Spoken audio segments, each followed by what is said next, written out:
Turning now to your top four major developments from the Buffalo Bills. The team announced they're keeping quarterback Tyrod Taylor. The Bills say they agreed to restructure a contract with Taylor. Head coach Sean McDermott also released a statement saying he's excited to keep Tyrod. He says he's gotten to know him over the past several weeks and is confident in the decision. We'll get the latest from sports director Josh Reed coming up at 5 and 6 o'clock tonight. Developing in Chautauqua County, authorities are still looking for a man who escaped police custody. Take a look. This is 34-year-old Jacob Rayner. He got away from a deputy at a court appearance yesterday. News 4's Katie Alexander is in Sinclairville with the latest on the search. Even as the search continued for the second day around this area, it's been back to business as usual inside all of the buildings in the Cassadaga Valley Central School District. We're really just moving forward with a regular day of school. And as Cassadaga Valley students filed into the school buildings this morning, it felt like a normal day. Although things did look a little different with a sheriff's patrol car parked out front. There were deputies here yesterday at dismissal time, too, after both the elementary and middle high school buildings in Sinclairville were put on lockout as a precaution as the manhunt got underway. The superintendent says the kids were never in danger, something the staff made very clear.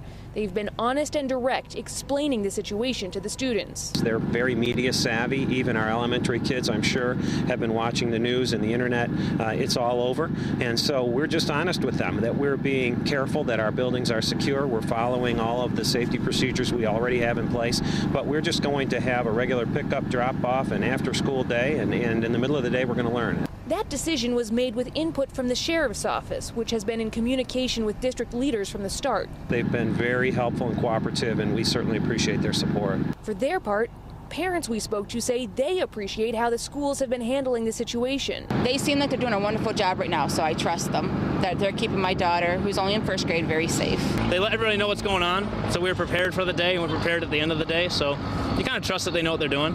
The district does know what it's doing, according to the superintendent.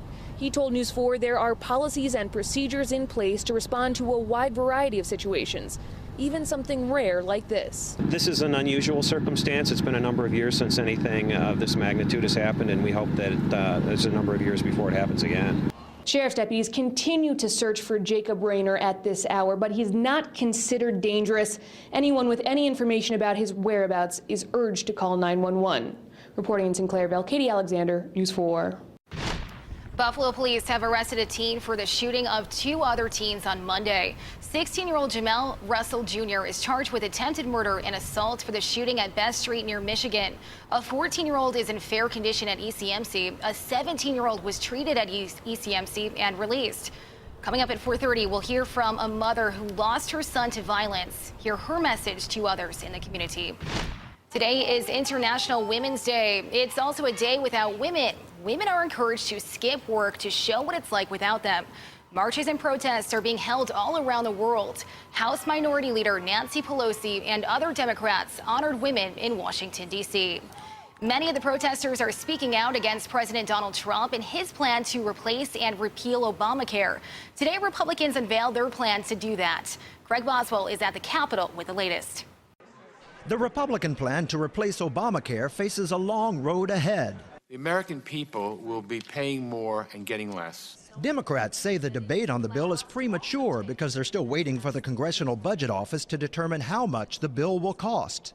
We don't know how many people are going to lose their insurance and how high the uninsured rate will go up in America because of this bill, because they didn't take the time to wait to see what that CBO score said.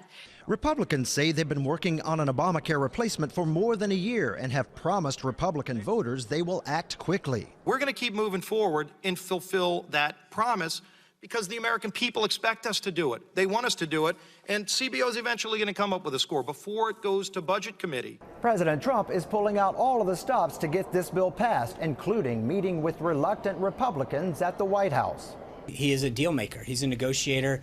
He is a world-class business leader, and he's been highly successful at it. So if anybody can get a deal on something, it's going to be Donald Trump. But some conservatives say they do not support the current plan because it keeps some tax cuts as well as the expansion of Medicaid. This is what good conservative health care reform looks like. It is bold, and it is long overdue, and it is us fulfilling our promises. The Congressional Budget Office is expected to release its cost estimate on the health care plan early next week. Craig Boswell, CBS News, Capitol Hill. Next, in News 4, we're staying on top of dangerous winds causing damage in western New York. Andrew Becklini will have your updated forecast, everything you need to know to stay safe. And drivers are spending money on a unique repair, how a new law is costing them this year.